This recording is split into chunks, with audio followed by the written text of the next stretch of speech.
Hello friends, welcome to SSC coaching centre. दोस्तों आज की वीडियो में बात करेंगे कैलेंडर के इंपॉर्टेंट प्रश्नों की। दोस्तों मैं आपको बता दूं, मैं वही क्वेश्चन कराता हूं जो सेट पैटर्न के क्वेश्चन होते हैं, एग्जाम के पूछे गए क्वेश्चन होते हैं। दोस्तों कैलेंडर का ये वीडियो देखने के बाद आपको जो कन्फ्यूजन था वो क्लियर हो जाएगा, तो आप इस वीडियो को अंत तक देखते रहिए। चलिए स्टार्ट करते हैं। पहला क्वेश्चन आपका, यदि 1 अक्टूबर को रविवार हो तो 1 नवंबर को क्या होगा। और देखिए इसके आगे 7 लिखा हुआ है। दोस्तों इसका मतलब ये है, ये क्वेश्चन 7 बार एग्जाम में पूछा गया है। अब आप खुद समझ सकते हैं ये क्वेश्चन कितना इंपॉर्टेंट है जब 7 बार एग्जाम में पूछा गया है। ठीक है, अब देखिए क्वेश्चन क्या कह रहा है, यदि 1 अक्टूबर को क्या था, रविवार। अब दोस्तों आपको क्या पता होना चाहिए, महीने, कौन सा महीना कितने दिन का होता है। क्लियर है, यहाँ पर कह रखा है अक्टूबर, तो अक्टूबर का महीना दोस्तों कितने दिन का होता है, 31 दिन का होता है। क्लियर दोस्तों बात। अब 31 में से कितने दिन दे रखे हैं, पहली का दे रखा है ना, 1 अक्टूबर को, तो जितने भी अक्टूबर दिया जाएगा उसे माइनस कर देंगे। 1 तारीख दी गई तो 1 को माइनस कर दो, कितना बचेगा, 30 बचेगा। तो इस 30 को आप यहाँ पर लिख लीजिए। बात दोस्तों क्लियर है, मैं आपको समझा देता हूँ। अक्टूबर का महीना कितने का होता है, 30 का। यदि यहाँ पर 5 अक्टूबर दिया जाता, 5 अक्टूबर को रविवार, तो 5 माइनस करते 31 में से 6 अक्टूबर को दिया जाता 6। कहने का मतलब है जितने दिन दिए जाएंगे, जितनी तारीख दी जाएगी उसे माइनस कर देंगे और जो बचेगा उसे लिख लेंगे।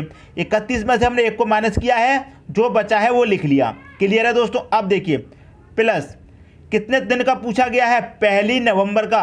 अब अक्टूबर के बाद कौन सा महीना आता है दोस्तों, नवंबर आता है। और कितने नवंबर का पूछा है, 1 नवंबर का पूछा है, मतलब 1 नवंबर का पूछा है तो 1 प्लस कर दो। यदि 5 का पूछा जाता तो 5 प्लस करते, 7 का पूछा था जात, 8 का पूछा जाता 8, जितना पूछा जाएगा उतना प्लस कर दो। और जितने का दिया जाएगा उसे उस महीने में से माइनस करके लिखेंगे। क्लियर है। अब देखिए, और 7 से इसे कर दीजिए डिवाइड। अब बहुत लोग कहेंगे 7 से ही क्यों डिवाइड करते हैं। दोस्तों 7 दिन के बाद, एक हफ्ते में 7 दिन होते हैं, और 7 दिन के बाद जैसे ही आपका 8वां दिन आता है तो आपका पहले वाले दिन ही रिपीट हो जाता है, इसलिए 7 से डिवाइड करते हैं। 30 और 1 कितना हो जाएगा, 31 को कर दो आप 7 से डिवाइड, 7 चौके 28। कितनी बार कट गया दोस्तों, 4 बार कट गया, 28। शेष कितना बचा, 3। तो आपको जो मतलब है दोस्तों वो शेष से मतलब है।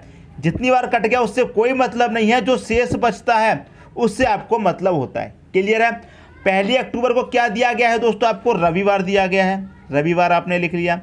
क्लियर है। शेष कितना बचा है, 3, तो इस रविवार में आप 3 प्लस कर दो, 1 2 3। क्लियर है। अब 3 प्लस कर दिया तो रविवार के बाद क्या आएगा, सोमवार आएगा। सोमवार के बाद क्या आएगा, मंगल आएगा। मंगल के बाद क्या आएगा, बुधवार। तो कौन सा दिन आएगा दोस्तों, बुधवार आएगा। यही दोस्तों क्या हो जाएगा, आपका आंसर हो जाएगा ऑप्शन नंबर सी। क्लियर दोस्तों। तो 1 नवंबर को कौन सा दिन होगा, बुधवार होगा। क्लियर है। यदि 5 शेष आता तो 5 जोड़ देते, 6 शेष आता तो 6 जोड़ देते। क्लियर दोस्तों। उम्मीद करता हूं कंसेप्ट आपकी समझ में आ गया होगा। जितने तारीख दी गए हैं उसे उस महीने में से माइनस करके लिखेंगे। यदि यहां पर पहली की जगह 4 दिया जाता तो 31 में से 4 माइनस करके लिखते। क्लियर है। 8 दिया जाता तो 31 में से 8 माइनस करके लिखते। क्लियर दोस्तों। अब देखेंगे अगला क्वेश्चन।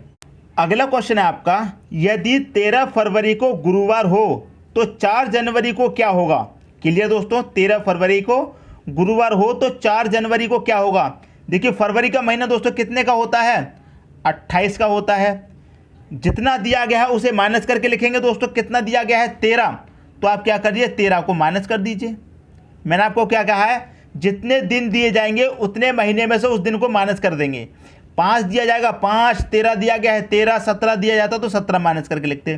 तो 28 में से दोस्तों 13 आपका चला जाएगा तो कितना बचेगा, 8 में से 3 गया 5 बचेगा। क्लियर है। 2 में से 1 गया 1 बचेगा, कितना बचा, 15। तो आप यहाँ पर 15 लिख लीजिए प्लस। क्लियर है। अब देखिए फरवरी के बाद कौन सा महीना आता है, मार्च आता है, लेकिन यहाँ तो जनवरी का दे रखा है, मतलब आगे का महीने का नहीं, पिछले का महीने का पूछ लिया गया है। इससे पहले वाला जो क्वेश्चन देखा था हमने उसमें अक्टूबर के बाद नवंबर का पूछा था, मतलब आगे के महीने का पूछा था, लेकिन इसमें पिछले महीने का पूछ लिया है। कोई बात नहीं। कितने तारीख का पूछा गया, 4 का, तो 4 को प्लस कर लो। प्रोसेस आपका वही रहेगा, 7 से इसको डिवाइड कर देंगे। 15 4 कितना हो जाएगा, 19 हो जाएगा। 19 को आप करेंगे 7 से डिवाइड, 7 दूने 14 कट जाएगा, 14 कट गया। शेष कितना बचा दोस्तों, यहाँ पर शेष बचेगा, 14 कट गया तो 5 आपको शेष बचेगा। तो मैंने क्या बताया आपको दोस्तों, शेष से मतलब होता है जितनी बार कट गया उससे कोई मतलब नहीं। शेष जितना बचा है उतने से मतलब है। क्लियर है। अब देखिए 13 फरवरी को क्या दिया गया है, गुरुवार। क्या दिया गया है दोस्तों, गुरुवार दिया गया है। क्लियर है, 13 फरवरी को आपको गुरुवार दिया गया है। तो 4 जनवरी को क्या होगा। अब देखिए आपको एक चीज मैं बताता हूं, जब आपको महीने का कोई भी दिया हो, अगले महीने का दिया जाता है तो आगे की तरफ चलते हैं। यहां पर फरवरी से पिछले महीने का पूछ लिया है, जनवरी का, तो पीछे की तरफ चलेंगे, जितना शेष दिया गया है उतना। तो कितना शेष बचा है, 5, तो पीछे की तरफ चलेंगे, 1 2 3 4 5। क्लियर है। तो गुरुवार से पीछे की तरफ आ जाइए। जब पीछे के महीने का पूछा है तो दोस्तों पीछे की तरफ आते हैं, जब आगे के महीने का पूछा हो तो आगे की तरफ जाते हैं। पिछले क्वेश्चन में दोस्तों अक्टूबर का दिया गया था, नवंबर का पूछा गया था, मतलब आगे के महीने का पूछा था तो हम आगे की तरफ चले थे। इसमें पीछे का पूछा गया है, पीछे महीने का, तो पीछे की तरफ आएंगे। तो गुरुवार से पहले क्या आएगा दोस्तों, बुधवार, बुधवार से पहले मंगलवार, सोमवार, रविवार, शनिवार। क्या आएगा दोस्तों, यहां पर शनिवार आएगा। क्लियर होगी दोस्तों बात। तो शनिवार किस ऑप्शन में है, ए ऑप्शन में आपका शनिवार दे रखा है। यही क्या हो जाएगा दोस्तों, आपका सही आंसर हो जाएगा। क्लियर है। उम्मीद करता हूं क्वेश्चन आपको अच्छे तरीके से क्लियर हो गया होगा। जब आगे के महीने का दिया जाएगा तो आगे की तरफ चलेंगे, और जब पीछे के महीने का दिया जाएगा तो उस दिन से पीछे की तरफ चलेंगे। क्लियर दोस्तों, उम्मीद करता हूं कंसेप्ट आपको अच्छे से समझ में आ गया होगा। अब देखेंगे दोस्तों अगला क्वेश्चन। अगला क्वेश्चन है, यदि 30 जनवरी 2013 को गुरुवार हो तो 2 मार्च 2013 को कौन सा दिन था। क्लियर है। देखिए जनवरी का महीना दिया गया है, जनवरी के महीने में कितने दिन होते हैं दोस्तों, 31। क्लियर है। और जितना दिया जाएगा उसे माइनस करके लिखेंगे। 30 तारीख दी गई है तो 30 को माइनस कर दो, कितना बचेगा दोस्तों, 1 बचेगा। यदि 5 दिया जाता तो 5 माइनस करते 31 में से, 8 दिया जाता 8, जितना दिया जाएगा उसको माइनस कर देंगे। 31 का महीना होता है, 30 माइनस कर दे, 1 बचा, तो आप यहाँ पर 1 लिख लीजिए। क्लियर दोस्तों बात। प्लस अब देखिए यहाँ पर कौन सा महीना, जनवरी। पूछा कब का है, मार्च का, तो जनवरी के बाद कौन सा महीना आएगा दोस्तों, फरवरी आएगा। और फरवरी के महीने में कितने दिन होते हैं, 28, तो उस 28 को आप काउंट करेंगे।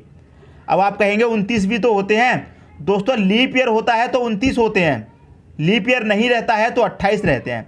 लीप ईयर कौन सा होता है, जो 4 से पूरा पूरा डिवाइड हो जाए, तो 13 तो 4 से डिवाइड होगा नहीं, तो इसमें 28 होंगे। क्लियर दोस्तों। फरवरी के भी हमने काउंट कर लिए। अब बात आ गई मार्च की। कितने मार्च का पूछा है, 2 मार्च का, तो 2 काउंट कर लेंगे। डिवाइड दोस्तों आपको 7 से ही करना है। क्लियर है। 28 और 2 30 और 1 कितना हो जाएगा दोस्तों, 31 हो जाएगा। 31 को देंगे 7 से डिवाइड, 7 चौक 28 कट जाएगा, फिर से आपका शेष 3 बचेगा। शेष कितना बचा दोस्तों, 3 बचा। कौन सा दिन है, गुरुवार। क्लियर है। अब जो शेष बचा है उतने प्लस कर देंगे। आगे की तरफ का पूछा है ना, जनवरी का दिया गया है, मार्च का पूछा है, आगे की तरफ का पूछा तो आगे चलेंगे। 3 शेष है तो 3 ही तो आगे चलेंगे। तो गुरुवार के बाद क्या आएगा, शुक्रवार, शनिवार, रविवार। तो कौन सा दिन आएगा दोस्तों, रविवार आएगा। क्लियर है। रविवार देखिए डी ऑप्शन में दे रखा है, यही क्या हो जाएगा, आपका सही आंसर हो जाएगा। क्लियर दोस्तों, उम्मीद करता हूं क्वेश्चन आपको बहुत अच्छे तरीके से समझ में आ रहे होंगे। दोस्तों यदि कहीं पर भी आपको मिसअंडरस्टैंडिंग हो रही है, समझ में नहीं आ रहा है, तो कमेंट बॉक्स में दोस्तों जरूर बताना। ठीक है दोस्तों। अब देखते हैं अगला क्वेश्चन। अगला क्वेश्चन है आपका, 31 दिन वाले महीने का अंतिम दिन मंगलवार है तो उसी माह के 16वें दिन कौन सा बार होगा। यह क्वेश्चन दोस्तों अलग पूछ लिया है इस बार। कैसे, 31 दिन वाला कोई भी महीना है आपका, क्लियर है, और उसी दिन मंगलवार है। जो 31 दिन वाला महीना है तो उसके जो अंतिम दिन होगा, मतलब 31वां जो दिन होगा, अंतिम दिन तो 31वां ही होगा, तो अंतिम दिन मंगलवार है और उसी महीने के 16वें दिन कौन सा होगा, ये आपसे पूछा है। तो इस बार क्या कहा है, ना ही पिछले महीने का है ना ही अगले महीने का है, उसी महीने का है। क्लियर दोस्तों। अब देखिए 31 दिन वाला महीना है तो 31 लिख लीजिए। क्लियर है। माइनस कितना करेंगे, जितना दिन दिया गया है, 16 दिया गया है ना, तो 16 माइनस कर दो। क्लियर है। 7 से कर देंगे आप डिवाइड, कितना बचाएगा, 31 में से 16 जाएगा दोस्तों, 15 बचेगा। 15 को कर दो 7 से डिवाइड, 7 दूनी 14 कट जाएगा। शेष आपका 1 बचना है। क्लियर है। 1 ही आपका शेष बचना है, और जो शेष बचता है उसी से मतलब होता है, जितनी बार कट जाए उससे कोई मतलब नहीं। क्लियर है। कौन सा दिन दिया गया है दोस्तों आपको, देखिए कौन सा दिन है, मंगलवार। कौन सा दिन दिया गया है दोस्तों, मंगलवार दिया गया है। कौन सा, मंगलवार। अब देखिए हमें आगे की तरफ जाना है या पीछे की तरफ आना है, इसमें आपको ये ध्यान रखना है। अब देखिए 31 दिन वाले महीने का अंतिम दिन मंगलवार है, 31 दिन वाले का अंतिम दिन कौन सा होगा, 31वां ही होगा। 31वें दिन कौन सा है? मंगलवार का दिन है। और उसी महीने के 16वें दिन कौन सा होगा? दोस्तों 31वें दिन तो आपका मंगलवार है, तो 16वें दिन कौन सा होगा? तो हमें पीछे की तरफ आना होगा ना। आपको देखिए 1 तारीख से लेकर कहाँ तक जाएंगे? 31 तक जाएंगे, जब आपका 31 का महीना है। 31वें दिन आपका मंगलवार है, ठीक है, 31वें दिन मंगलवार दे दिया। पूछा कब का? 16वें दिन। तो 31 से 16वें दिन के लिए 31 से पहले आएंगे ना, 16वें दिन यहाँ कहीं होगा। क्लियर है? 1 से स्टार्ट हुए, बीच में 16 आएगा, बाद में 31 आएगा। 31 का आपको दिया गया है, 16 का पूछा है, तो पीछे की तरफ ही तो आएंगे 31 से। तो मंगलवार से कहाँ आएंगे दोस्तों? पीछे की तरफ। कितना? जितना शेष बचा है उतना। तो 1 शेष बचा है तो 1 आएंगे।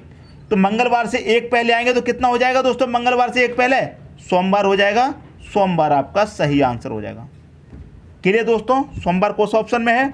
डी ऑप्शन में दे रखा है, यही दोस्तों आपका सही आंसर हो जाएगा। तो उम्मीद करता हूं क्वेश्चन आपको बहुत अच्छे से क्लियर हो गया होगा। अब देख लेते हैं अगला क्वेश्चन। अगला क्वेश्चन है, एक लीप वर्ष में विषम दिनों की संख्या कितनी होती है? दोस्तों ये क्वेश्चन बहुत बार एग्जाम में आपसे पूछा गया है, और मैं आपको इसका कोई मेथड नहीं बताऊंगा, कोई सॉल्यूशन नहीं बताऊंगा। बस एक बात बता देता हूं, लीप वर्ष क्या होता है दोस्तों। देखिए, या तो एग्जाम में आपसे लीप वर्ष पूछा जाएगा, या फिर अधिवर्ष पूछा जाएगा। कुछ भी पूछा जा सकता है दोस्तों, ठीक है। लीप वर्ष पूछा जाए या फिर अधिवर्ष पूछा जाए, एक ही मतलब होता है दोनों का। क्लियर है? एक ही मतलब होता है। और एक लीप वर्ष में विषम दिनों की संख्या दोस्तों 2 होती है। इसे आप मौखिक याद रखिए। यही क्या है दोस्तों? आपका आंसर हो जाएगा 2। क्लियर है? एक लीप वर्ष में विषम दिनों की संख्या 2 होती है। इस बात को आप मौखिक याद रखिए। यदि क्वेश्चन में पूछ लिया कि एक लीप वर्ष में विषम दिन कितने हैं या फिर एक अधिवर्ष में विषम दिन कितने होते हैं, तो दोस्तों 2 होते हैं। यही आपका सही आंसर हो जाएगा। क्लियर दोस्तों? उम्मीद करता हूं ये क्वेश्चन भी आपको अच्छा लगा होगा। दोस्तों यदि वीडियो पसंद आया तो लाइक करें और दोस्तों में भी शेयर करें। यदि आपने हमारे चैनल को अभी तक सब्सक्राइब नहीं किया है तो कर लीजिए, और बेल आइकन का बटन भी दबा दीजिए दोस्तों। धन्यवाद।